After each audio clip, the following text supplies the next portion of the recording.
Is there anything I can do for you two? I'm afraid that Wangsheng funeral parlor isn't in the best state to receive guests. We've come to see Zhongli. Could you please tell him we're here? Unfortunately, Zhongli isn't here at the moment. It seems he went to Northland Bank. Doesn't the Northland Bank belong to the Fatui? Last time we saw Zhongli was before we went to the Golden House. Do you think he doesn't know about the attack on Liyue? Visiting the Fatui at a time like this could only mean more trouble. We had better go and make sure that everything is okay.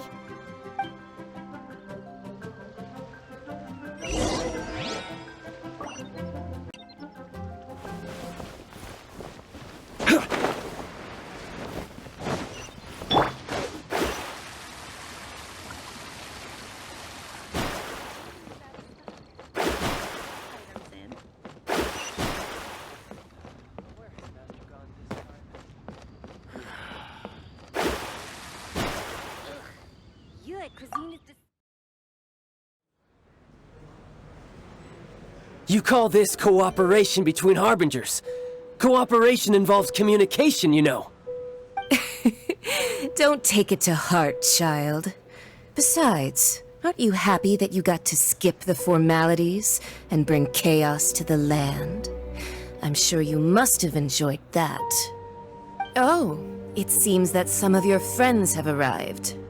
Hey, it's Zhongli and Child. And you! You're also one of the Harbingers? It's you two. I believe we've met once before. In the city of Bards, was it? I'm glad you still remember my name. Ah, right. I imagine that it must have been rather hard to forget watching helplessly as something precious was snatched away from your friend. No, don't let her get to you! You've yet to gather the powers of all 7 elements, and our last battle at the Golden House was almost more than you could handle. So it might be best to keep things peaceful this time, seeing that 2 of the Harbingers are here. Well, if it isn't you two. This is our first time seeing each other since Liyue was nearly wiped off the map. This is certainly a bit awkward, wouldn't you say? Paimon knew that we should never have trusted a Fatui Harbinger. Oh, now don't say that. Sure, I may have misled you, but I never had anything against you personally. Besides, I thought we were getting along quite well together, didn't you? Except for that little tussle we had at the end. Nothing personal. We just have different views, that's all. Of course, you may very well hold this against me, but that's up to you. The real deceivers here are Senora and Zhongli. Curse them for leading me on. So actually, I think... Stop wasting time, child. There'll be plenty of time to chat once I'm through here. You remember the agreement, Morax. Now, if you would be so kind. The Gnosis, please. What in the world are you talking about? The contract is fulfilled. That which thou seeketh is now bestowed unto thee. For my promise is solid as stone.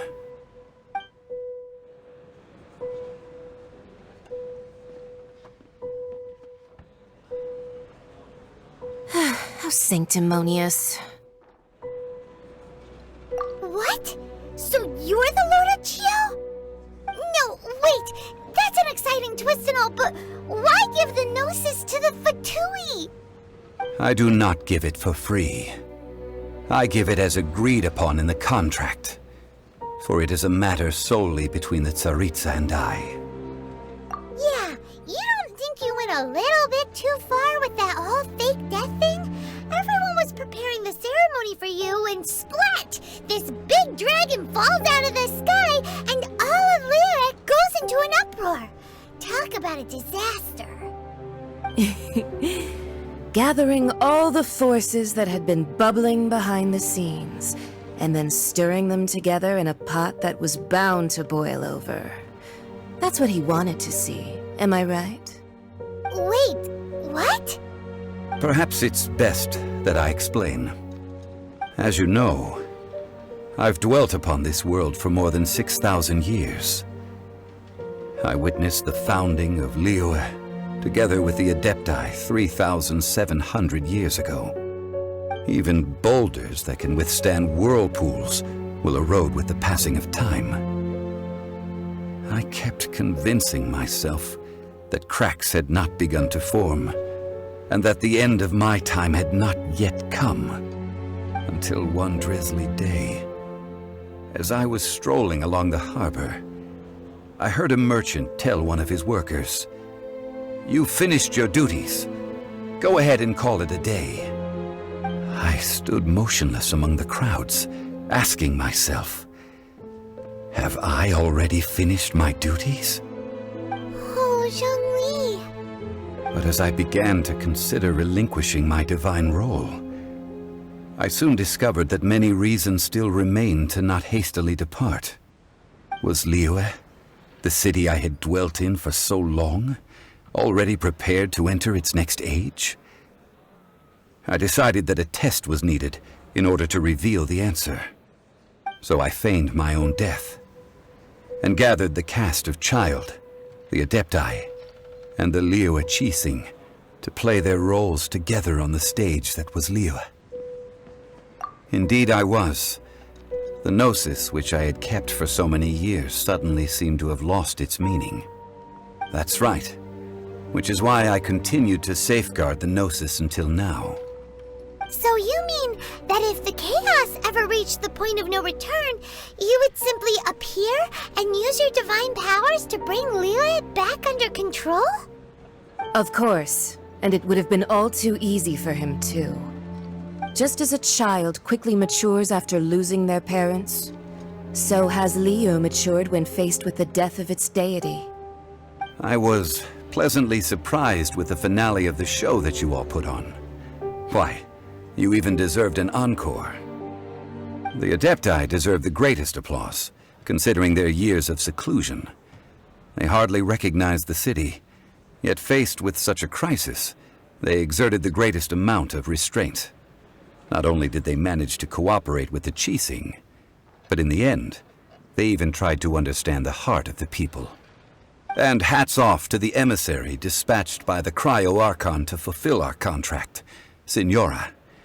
She managed to keep everything she knew in strict confidence, far from the eavesdropping ears of her colleague Child, just as I had requested. All the while, I carried on as Zhongli, and fulfilled the traditions of Liyue in this mortal form. Thank you for walking that path with me, traveler. These things were all a part of my script. The only unforeseen plot twist was the conduct of the Liyue Qixing. I had expected them to do no more than the Adepti, to come to the defense of Liyue. But when all was said and done, they seized the opportunity to supplant Liyue's divine protectors, and used the subsequent power vacuum left by my death to quickly gain complete control of Liyue. Huh? That doesn't sound good at all! Ha! On the contrary, I think it is excellent. I had always feared that it was too soon for them to take over from me. And it was also that which I longed for the most. As such, this is the best parting gift anyone could have given this god of old. Hey, what about me? Doesn't anyone feel the least bit of remorse for deceiving me? You've practically kept me in the dark! I think that thanks would be more appropriate. You certainly played no small part in all of this, wreaking havoc and turning the city upside down. The Lord of Geo ought to thank you for your performance, if anything. If you hadn't created the pressure of a battle between mortals, Adepti, and a god, the lump of coal resting in the hands of the Geo Archon, Liyue, would never have been able to become a dazzling diamond of a city. Huh? Just whose side are you on, mocking me like that? Are you itching for a fight? Hey, haven't you learned the Liyue saying, don't always call it as you see it? Well then, with the Gnosis in my possession, I have no use for such idle chatter. We should return to Zapoljarny Palace and seek an audience with Her Majesty, the Tsaritsa. Come, child. Fine. I'll meet you there later. I'm not sharing a boat with the likes of you. Do as you wish.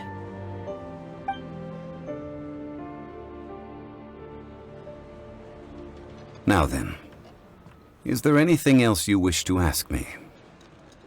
Right! As Zhongli always told us, a good trade is a fair trade. Paimon has no idea what could be a good trade for Inosis. Realistically speaking, there is no such thing. Huh? However, I am the god of contracts. For thousands of years, I have made countless contracts. If the deal was of no benefit, then I certainly would not be inclined to agree to it. My agreement with the Cryo Archon will be the last of my contracts as the Geo Archon. My contract to end all contracts. As for the bargaining chip that the Tsaritsa used to balance the scales, uncover that answer for yourself in your future journeys.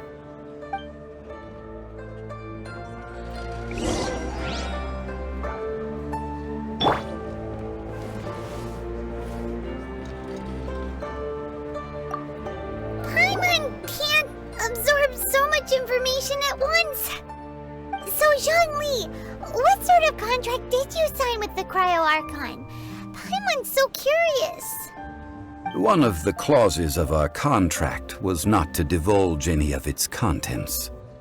Ugh, you're so petty.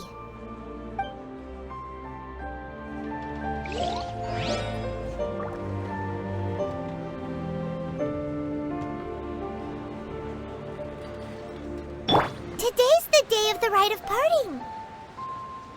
Although the star of the show is fake, we spent so much time trying to organize it, it would be a real shame not to go there now. Oh, well, since we're going through with this rite of parting, I guess it means that those rumors hit the nail on the head. So Rex Lapis is really...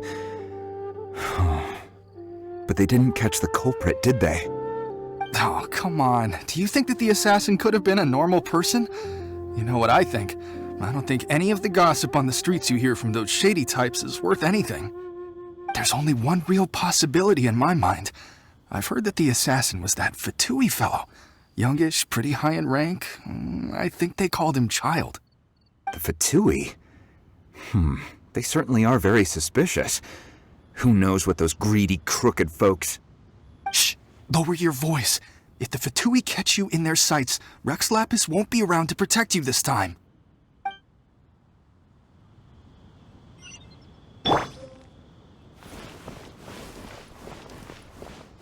You know that god from the ocean couldn't have just shown up out of nowhere. I mean, it's been 2,000 years since Rex Lapis subdued it. Yes, and to think that this happened right on the heels of the incident with Rex Lapis, too. Say, do you think the person who assassinated our lord and released that evil god might have been one and the same? Now that you mention it, that's very possible. Yes, it's very possible indeed. I mean, it all fits together. That person must have colluded with the evil god to harm Rex Lapis. Oh, that wicked, black-hearted scoundrel. Still, what sort of supernatural prowess must this person possess to be able to do such things? I have never heard of such a person in all my years. Ah, forget it. Guessing's no use to us. Look, the Millilith over there looks like he's about to make an announcement. Let's hear what the Ministry of Civil Affairs has to say first.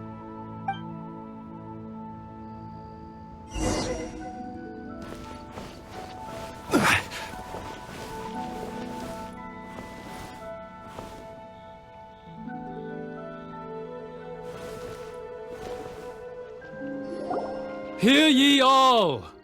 The Chising's words.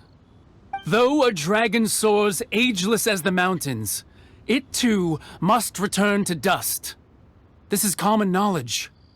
Gods and Adepti live glorious lives, but both light and shadow have their season. So too must they face divinely appointed trials.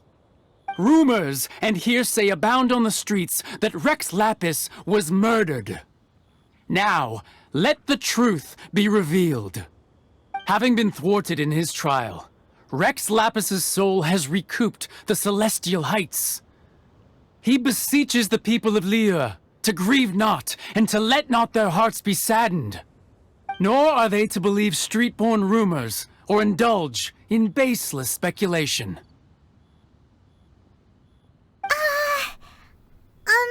Paimon needs a translation on what the Qixing's announcement said.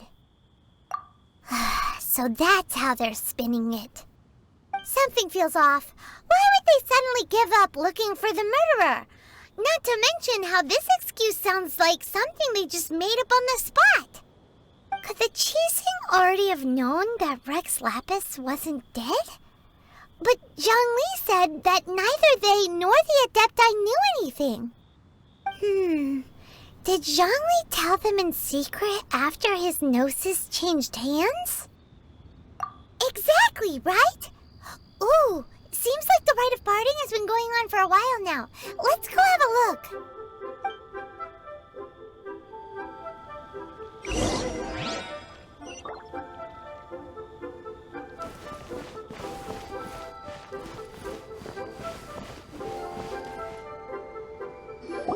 Look, it's Ningguang and Keqing.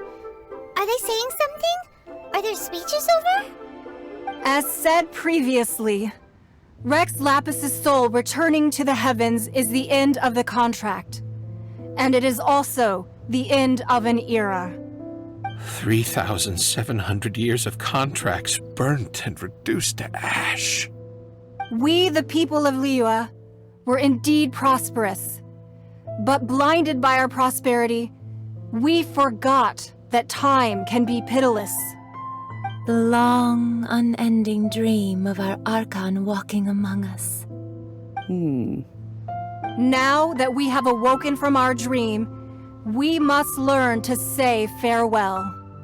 Will you stand with us as we re-establish our contracts? As we build a new age of prosperity? So concludes the words of Her Eminence the Tianquan.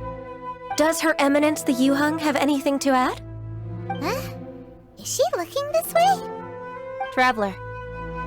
Yikes! She really is looking our way! Is that the traveler who they say defeated the ancient god? So young. The Liyue Qixing always repay their debts. And as you have heard, our eyes see far and our reach is long. Name your price. You deserve that much. Whoa!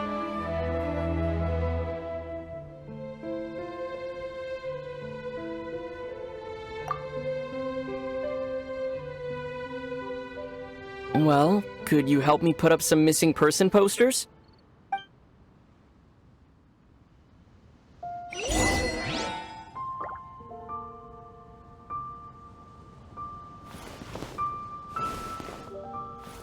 The cleanup of the premises, managing the crowds as they exit, making an account of the rite.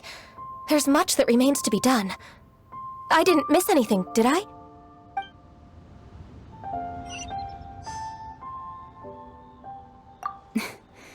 Why, you... Were you just trying to look cool earlier, or are you really that selfless? If you were looking for someone, you could have just told me that in private.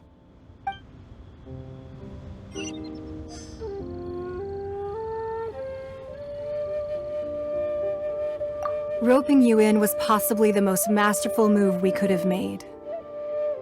I believe that future generations will say so too when our deeds come up for their review.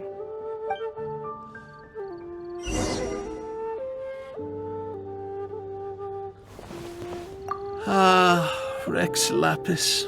Rex Lapis.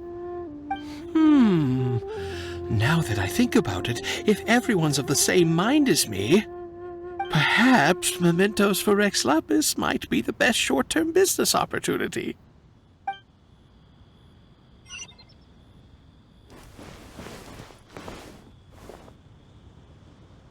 As for the mortals and adepti of Liyue, what shape shall our relationship take from now on?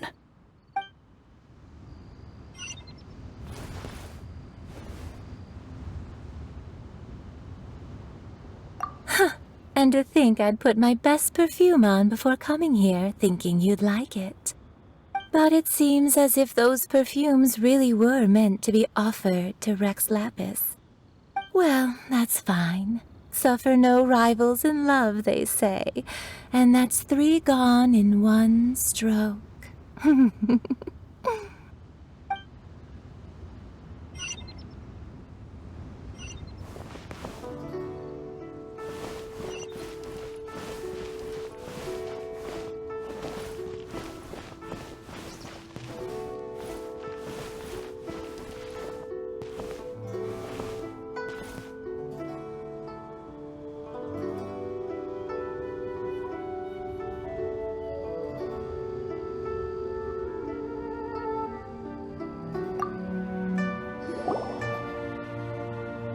Hey, Zhongli!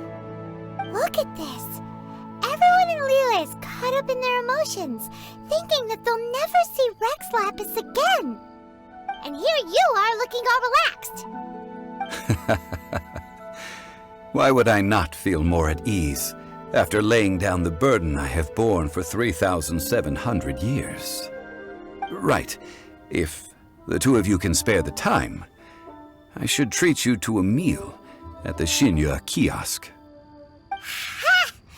That sounds like big talk, Zhongli. Paimon might have believed you if you were treating us to some 3rd-round knockout, but you'd have to pay out your nose just to stand inside Liyue kiosk. Are you sure you can afford it? You're right. I do lack the Mora. But why would Morax lack Mora? As the Rex Lapis Morax, I can easily create Mora. But since I have chosen to walk this earth as the mortal Zhongli, I should abide by the same rules that mortals do. When I was journeying with you, though I still had the Gnosis in hand, I knew that I must soon retire from my role as an Archon, so I had to rehearse a little for my new life. Oh, no wonder! Paimon gets it now. You didn't look at the price tags when we were spending because you've never had to. But since you weren't used to not being able to just make more Mora as and when you wanted to, you had to try becoming a parasite to society who lives off of other people's credit. Well, we were only spending Fatui money. You don't have to say it like that. In the City of Commerce, we do not merely exchange money or goods. We also exchange knowledge, memories, and foresight, as well as positions, roles, and lives. The Archon Morax could never experience life as the true mortal Zhongli could, no matter how many times he descended to be with his people. I must thank you for that. I will treasure the memories that I made as Zhongli, traveling the streets of Liyue with you. That is true. But there is no journey that does not end. No meetings without partings. Paimon thinks that we should make a move and continue our search for the 7. I fear that continuing your journey may be difficult. The nation that neighbors Liyue by sea, Inazuma, is presently closed. Yes, the nation has been closed by order of its deity, the Electro Archon Ball. And just as the people of Liyue preferred to call me Rex Lapis, she too goes by another name among locals in Inazuma. Paimon thinks we've heard that one before. Raiden? That is the case. And since Raiden is also the shogun of the Inazuma Bakufu, people call her the Raiden Shogun. That said, though people at the wharf were saying that the situation in Inazuma is very tense, Paimon doesn't remember that always being the case. It wasn't that bad last year.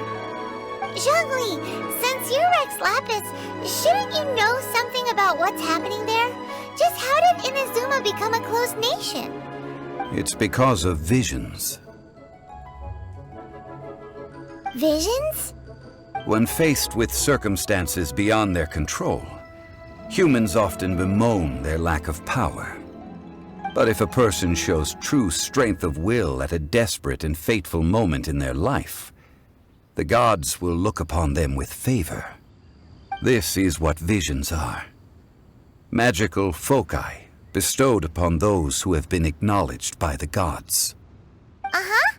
That's how people in Teyvat see it. But starting from last year, the Raiden Shogun began promulgating the Vision Hunt Decree. Vision Hunt Decree? Yes. It was an order to seize all visions within Inazuma's borders, and to inlay them upon the hands of a statue of the 1,000-armed, 100-eyed god. They want to seize visions. But why? Aren't visions blessings from the gods? I should think that in the Raiden Shogun's eyes, it is precisely because they are divine blessings that they should be under the sole dominion of divinity. Whoa, that's harsh. The Anemo Archon is the god of freedom, and the Geo Archon is the god of contracts. For her part, the Raiden Shogun is the god of eternity. It seems as though she has finally decided to eliminate any unstable elements that could pose a threat to her eternal realm. The fact that even I, the oldest of the seven, have now passed away, will only strengthen her resolve to pursue eternity. Knowing her, she must have again quoted that adage she is most fond of when proclaiming that decree to her people. 7 ideals for 7 gods, and of these, eternity is nearest unto heaven. All right then. Was there anything else you wish to know? Ah, that was a good one.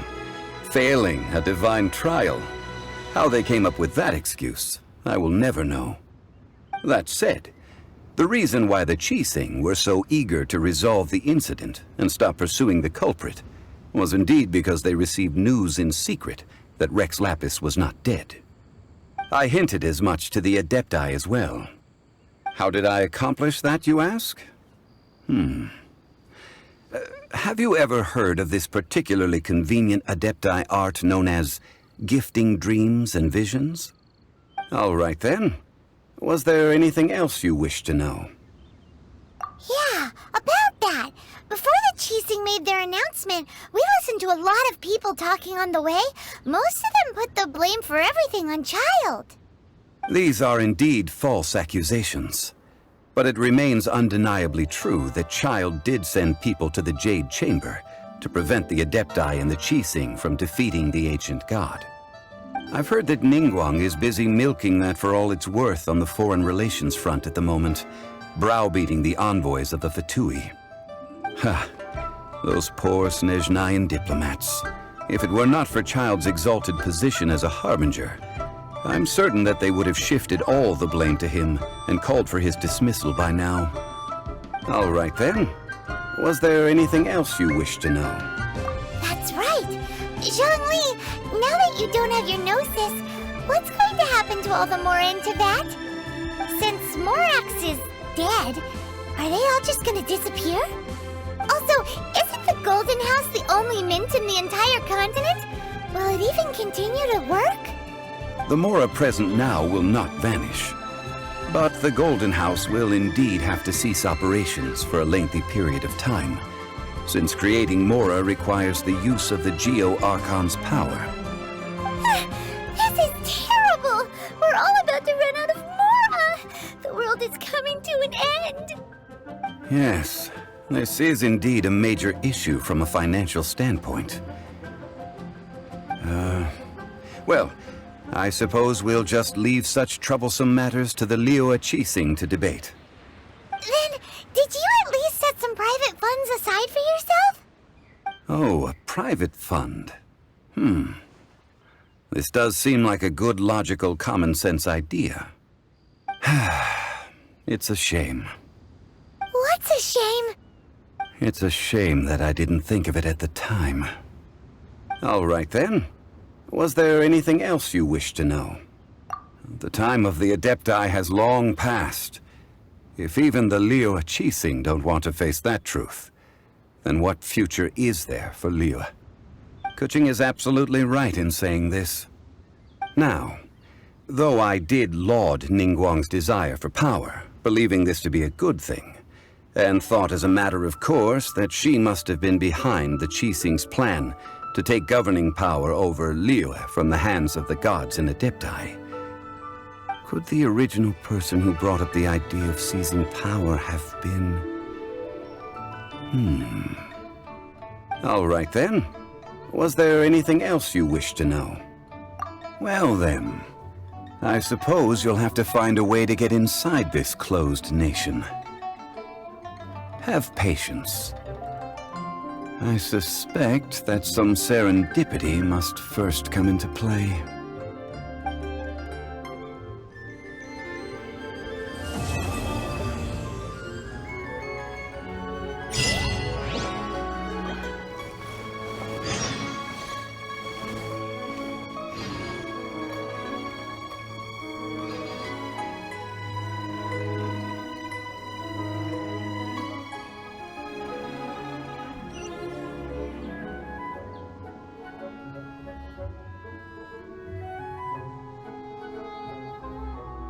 Osmanthus wine tastes the same as I remember. But where are those who share the memory?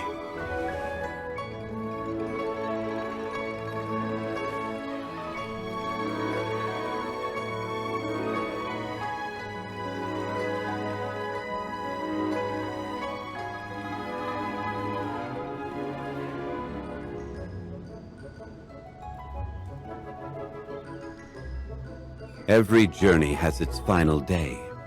Don't rush.